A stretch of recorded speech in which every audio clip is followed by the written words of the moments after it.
That's a big minus.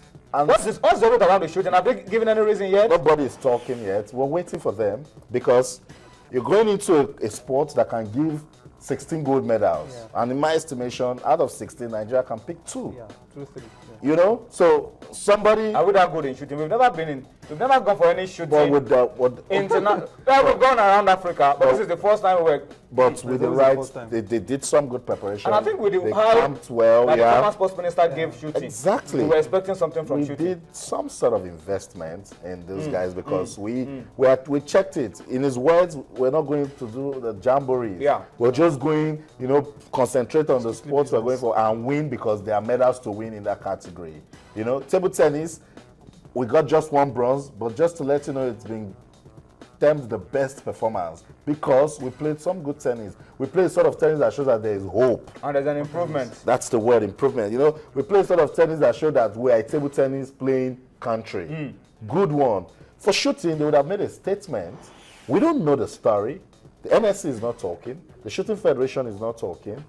I hear there are some unrest within the board of the Shooting Federation. A lot of stories around unrest in the board. I hope they can sort things out because it is not enough for us because of a disappointment in one event. Just kill off a sport where military guys, paramilitary guys could have a future, could have the potentials of becoming world beaters. I really hope they can sort things out and tell us exactly what went wrong. We'll correct it for the future and then allow the game to grow. Just imagine how disappointing it is that a military guy travels all the way to Glasgow.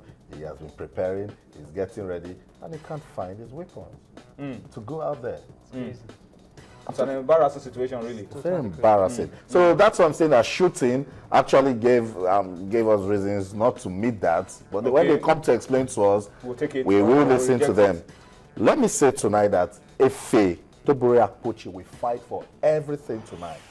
Because Edith and Efe Ajagba, losing out of the semi-final means automatic bronze. So they've given Nigeria 2 bronze medals. Still good one. 2 bronze medals in boxing. 2 bronze medals in boxing. 2 good ones. Should Efe lose tonight, which I doubt will happen, he will also end a bronze. Okay. But he's going to take Samuel Elmais of Canada.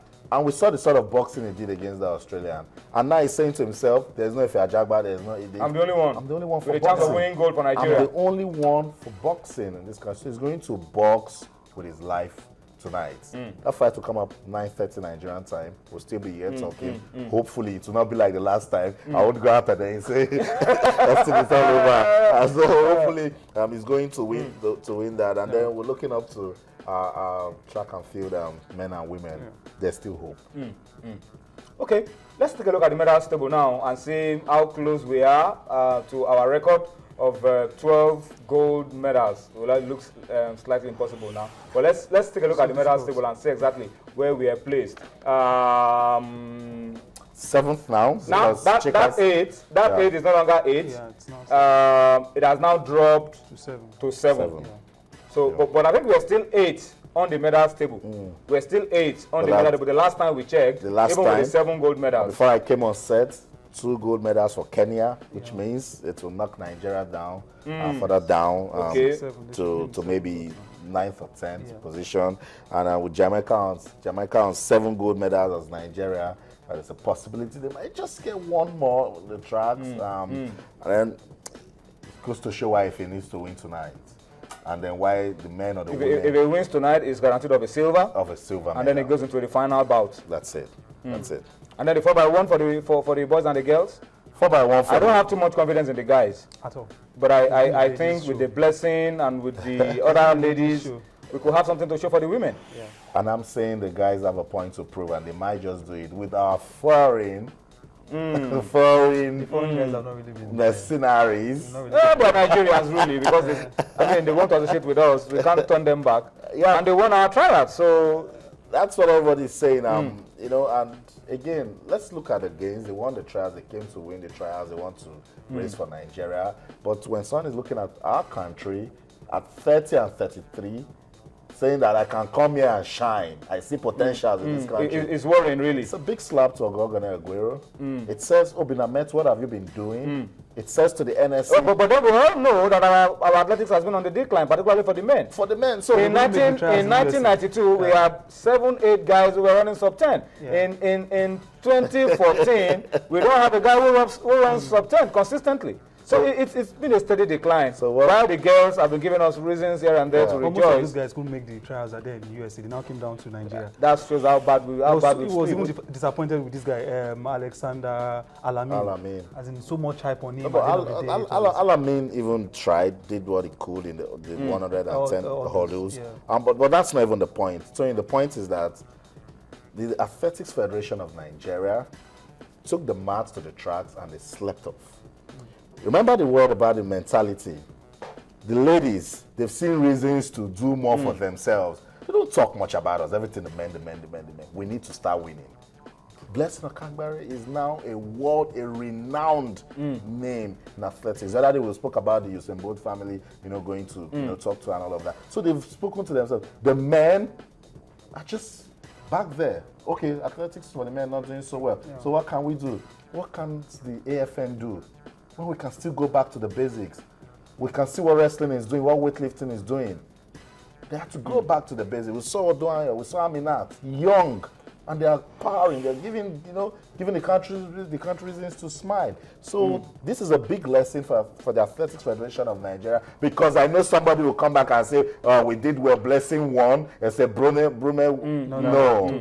We need to go back to the basics. All right, I think that will settle it for this segment of the Commonwealth Games. The relays are already on. Let's hope that before the end of the show, we'll get updates around it, and Team Nigeria will still have reasons for us to talk positively about our campaign at the Commonwealth Games. Well, Austin, we must say thank you to you for your time. But let's leave it with one of the lasting memories that we will have of the Commonwealth Games. It was Blessing coasting home in the 200 meters. Let's leave it with those highlights, and then we'll come back. Dumnadio Konta will be joining us. We'll be taking a look at football. We start from the CAF Under-17, the glass house and stones flying around, and then, of course, domestic football. Join us again.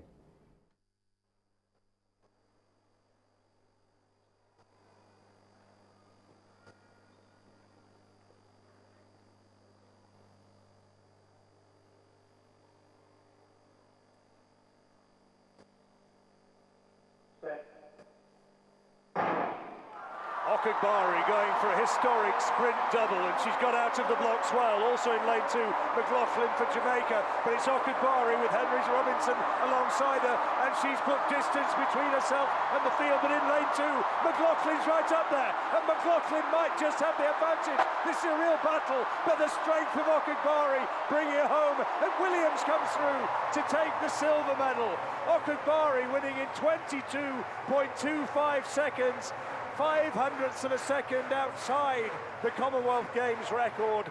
It was a little bit harder than it had been before that. She had to dig deep as she put the rounds together, and it's a silver for Jodie Williams of England in a lifetime best 22.5, and Bianca Williams for England has come through to take the bronze medal in 22.58. Anika Honora of England, fourth, 22.64, and Anisha McLaughlin, who for the first 130, 140 metres looked as though she was giving Okagbare a real race for her money, eventually having to settle for 5th place. But Blessing Okagbare, the 100 metres champion, now in a time of 22.25 seconds, is also the 200 metres champion. A truly historic night for the Nigerian. Absolutely brilliant. She got an electric start. She was so quickly up onto the shoulder of Samantha Henry Robinson, but she didn't necessarily pull away as we would have expected on the evidence of what we saw from her in the semi-finals. A wonderful win, but she was put under pressure with about 80 or 70 metres to go and had to dig deep. She has had quite a busy programme so far. That was done.